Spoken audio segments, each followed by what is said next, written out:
What's up, comic book fans? Welcome back to another ranking video. So today I'm going to go through all my ranking of the Tobey Maguire films all the way to the Venom The Last Dance, the Venom trilogy. And there's going to be going through the Tobey Maguire films, the Andrew Garfield film, the Tom Holland trilogy, and the Venom. No Spider-Verse because that's not finished yet. So before I do this ranking, I just want to know what's your ranking of the Spider-Man trilogies. Put in the comments below. And tell me who's your favourite Spider-Man. Mine, of course, is Andrew. But let's get right into the ranking. So starting with the Tobey Maguire films, Spider-Man 1 is an amazing film. It is a great origin story for Peter Parker and Spider-Man. Tobey Maguire fits the role perfectly. Sam Raimi did a good job directing this film.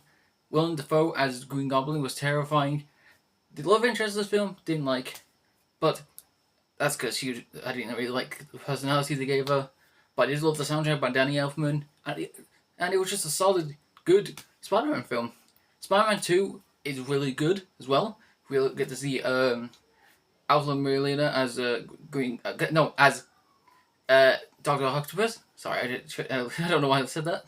As Doctor Octopus, he was so good, and I love seeing in Spider-Man 2 we see, like in Spider-Man 1, we see some of the citizens actually helping Spider-Man, like on the bit of the train scene. I just love seeing that in comic book films where citizens help the Spider-Man as the heroes sometimes. And I'm glad they're doing that in some of the other films. Now, Spider-Man 3 is the worst of the bunch because the story got rushed. Some things made no sense. But at least we got the emo Tom Maguire dance. That was really good. But I just say Venom was kind of wasted off in this film. Sandman was really good. I love the actor who played Sandman. I'm so glad he was brought back in No Way Home.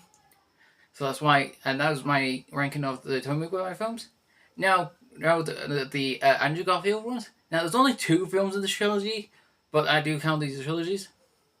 Amazing Spider-Man, really good film. I watched that a bunch. Andrew Garfield nails it as Peter Parker and Spider-Man. His Ben and MJ, Andrew Garfield's Uncle Ben and Mary Jane. They're so nice. I am so happy they made them a bit like the comics. Gwen Stacy, played by Emma Stone, nailed acting. I loved her in these roles. And the villain in this, and Lizard, he was terrifying when I first saw this film. It was good. I love the soundtrack. I love seeing some of the stuff happens to Peter Parker after he saves people. But so far, it was just a solid Spider-Man film. Amazing Spider-Man 2, I'm counting on the people who actually thought this film was underrated. I love the soundtrack by Hans Zimmer. I loved Electro in this. He was so good. I'm so glad they brought it back for No Way Home. And it was just a solid Spider-Man film. I loved the VFX, and I love everything about it. Now getting on to the the Tom Holland films.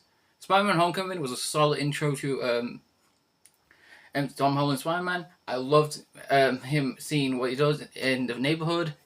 Vulture, played by Michael Keaton, was terrifying, and it was just, I love the soundtrack by Michael Giacchino, and I just loved it.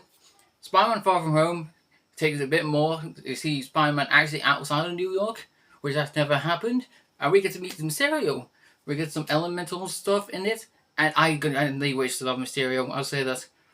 I've forgotten the guy. Whoever plays Mysterio, please comment below. I have forgotten who the name is, but it was just a solid, good film. But No Way Home has to be my favourite. No Way Home is the one I saw in cinemas 3 times and it made me cry. Seeing some of the nostalgic stuff, like seeing the original Tobey Maguire villains and Andrew villains come back to try and face against the 3 Spider-Man, that was just phenomenal.